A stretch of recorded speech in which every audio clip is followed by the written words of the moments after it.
people checking in on our schools this morning. Well, the academic year just began. A lot of high school upperclassmen already thinking about their college applications. For some, this includes preparing for the SAT and ACT. Joining us now this morning is David Blobaum, a college admissions expert and the co-founder of Summit Prep Tutoring. So thank you so much for being here. Thanks for having me. Okay, so first up, this year the SAT was redesigned, so it's digital. How can people get it ready for that? That's crazy. It was not digital when I took it. Right, so it's now shorter, it's adaptive, and it's digital. And all students now have access to an on-screen graphing calculator that's going to help them on the math section. So overall, the rollout has been good, although students have said the 6 official practice tests put out by College Board have been a little bit easier than the real exams they're seeing on test day. Is it still the same scoring, like 1600 and everything is the top score? Yes, exactly, still out of 1600. Okay, so what are some of the benefits of taking the exam, even if the colleges you're applying to don't require it?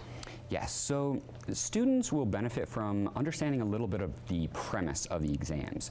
So Harvard, Yale, and Brown have publicly stated that SAT and ACT scores are the single best predictors of success at their colleges. So even better predictors than a student's high school GPA. And that might surprise a lot of people because how can these 3 or 2-hour exams be that predictive? But the content and skills tested on these exams are the most essential content and skills needed to succeed in higher education. So to prepare, students need to know those content and skills, namely the mathematics, the grammar, the reading, the data analysis.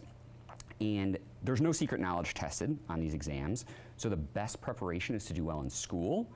But if students haven't mastered these concepts in school, they can head online, get free online test prep, they can get inexpensive prep books, do classes, do private tutoring. They can head to the nonprofit website, nationaltestprep.org, to get a list of experts who will help guide them through the process. Well, and a lot of GPAs are it's hard to see the difference because some kids go to schools and their GPA is weighted, or they took different classes that are, the extra points. I don't even remember what it's called. I was in school so long ago, but there wasn't too many classes you could take to make your GPA higher. Because I see some kids graduating with like a 5.0. I'm like, how is this even possible?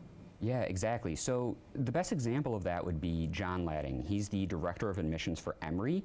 He said just recently on public record that they're not trusting high school GPA anymore because grades are so inflated. So even though Emory is test optional, they're going to weight standardized assessments, meaning standardized test scores, more heavily than a student's GPA. So how necessary is it for a student to get a tutor to help them excel on the SAT or the ACT? So theoretically not necessary because you can learn all the content and skills on your own. But the same is true of school. So in practice, it's helpful for most students to get outside instruction, both to review those concepts and skills that they've forgotten, but also fill in the knowledge gaps in the grammar, the math, the reading that they should have learned in school. Perfect. And how can people find information about these tutors? Yes, so the best place is to head to nationaltestprep.org, nonprofit. It'll connect them to experts who can guide them through the process. Perfect. All right. Well, thank you so much for joining us today. And if you would like some more information, make sure you visit our website, dcnewsnow.com.